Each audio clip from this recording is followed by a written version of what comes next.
Fungsinya session sama seperti cookie. Yang ngebedain session yaitu informasinya disimpan di server bukan di browser. Dan kelebihan session itu sendiri, yang pertama pasti lebih aman ya. Dan yang kedua bisa nyimpen banyak informasi di dalamnya. Ketiga, informasi tetap bisa dibuat dan disimpan, jadi tidak ketergantungan kepada browser. Yang keempat, beberapa tipe dapat disimpan di session kayak boolean atau array. Gimana sih cara membuat session baru ataupun ya kalau mau mulai session? Pertama, kita buat session startnya dulu seperti ini.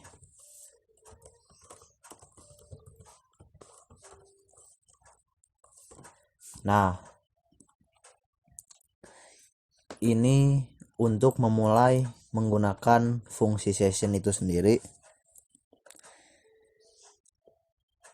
Saat dibuat session yang baru, ID-nya dibuat oleh PHP itu sendiri dengan nama PHP ses ID. Biar nggak lupa, gini, PHP underscore ses ID. Pengidentifikasian untuk sesi di PHP menurut Nunsilk. Seperti itu. Langsung kalian tulis variabel array, variabel underscore session. Karena bentuknya array, jadi tulisnya kayak gini.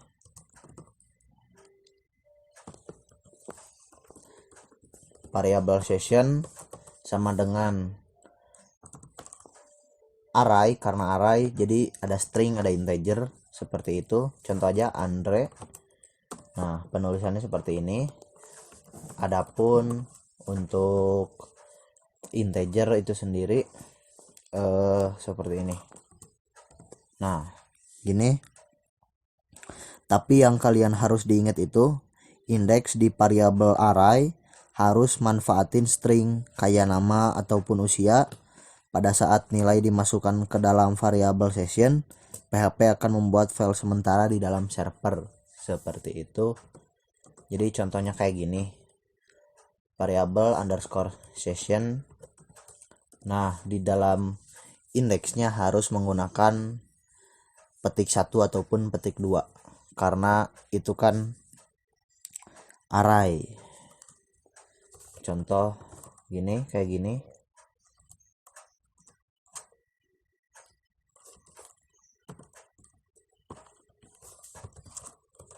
Nah, seperti itulah. Sama juga kalau kayak umur gitu. Kuy bikin file baru di dalam folder session. Yang pertama form.php, ini ya session, new file, save, lalu tuliskan form.php.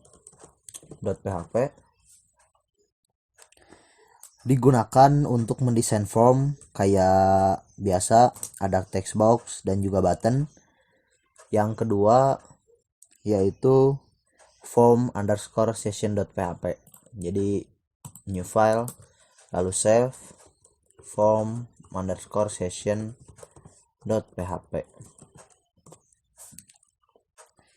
Digunakan untuk menangkap data-data yang dikirim dari file form sebelumnya. Dari sini dikirim ke form underscore session. Langsung aja ke file form.php. Sebelumnya saya sudah menyalakan Apache dan MySQL nya.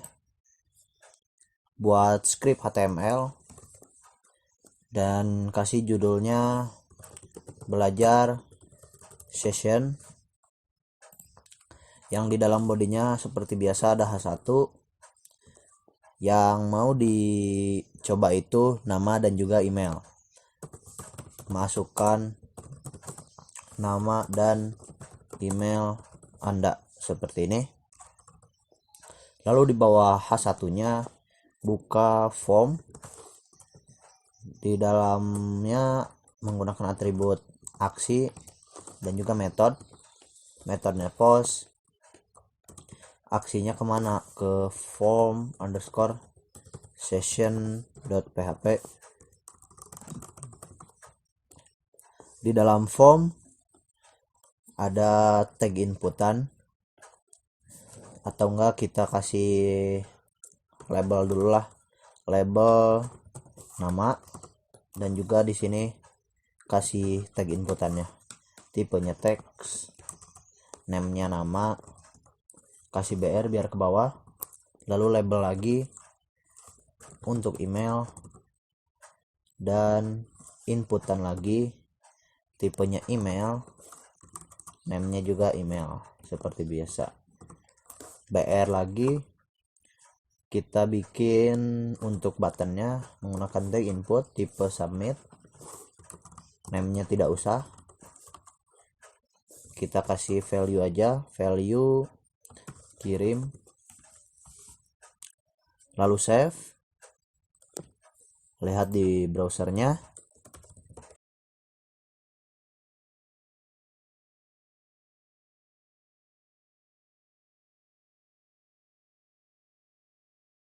Nah, ini tampilan sederhana ya, tidak memakai CSS ataupun JavaScript lainnya untuk mempercantik halaman ini. Ada nama dan juga email. Kita bikin logiknya di form underscore session.php. Di sininya buka tag PHP, kasih ruang seperti biasa ya, menggunakan pengconditional if untuk validasi itu sendiri. Jadi if iset itu ada variabel underscore post yang indeksnya nama, dan iset variabel underscore post yang indeksnya email. Nah, seperti ini. Jika ada, panggil namanya menggunakan post seperti ini, dan juga emailnya. Nah, kita mau mulai sessionnya di sini. Jadi untuk mulai itu, yang tadi sebelumnya kita harus menggunakan session start. Jadi tuliskan aja session start di sini. Nah, di sini. Lalu tuliskan variabel underscore session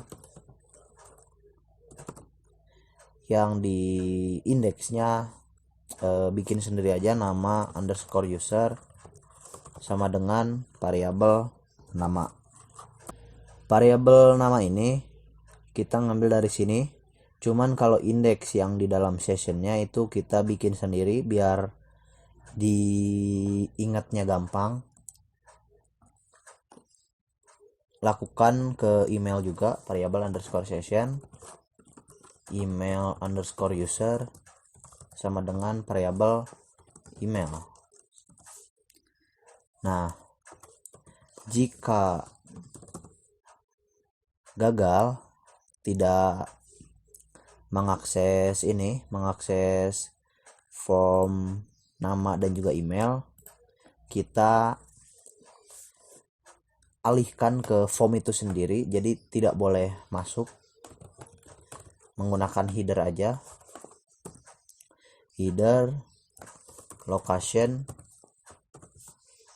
lalu tujuannya kemana, ke form.php. Jadi di halaman itu sendiri kalau tidak mengisikan formnya. Nah, seperti biasa ya, jika kosong namanya atau emailnya, kita kasih ini aja, variabel nama, buka di pengconditional if untuk jika namanya kosong, di dalam kurung kurawalnya kayak gini. Kita pindahin atau tetap di halaman ini form.php, tapi jika berhasil kita akan tampilkan seperti ini. Selamat, Anda telah masuk di halaman ini. Kasih BR aja, BR, karena kita mau nampilin nama dan juga emailnya bahwa itu telah berhasil. Nama digabung dengan titik, variabel nama, lalu selanjutnya email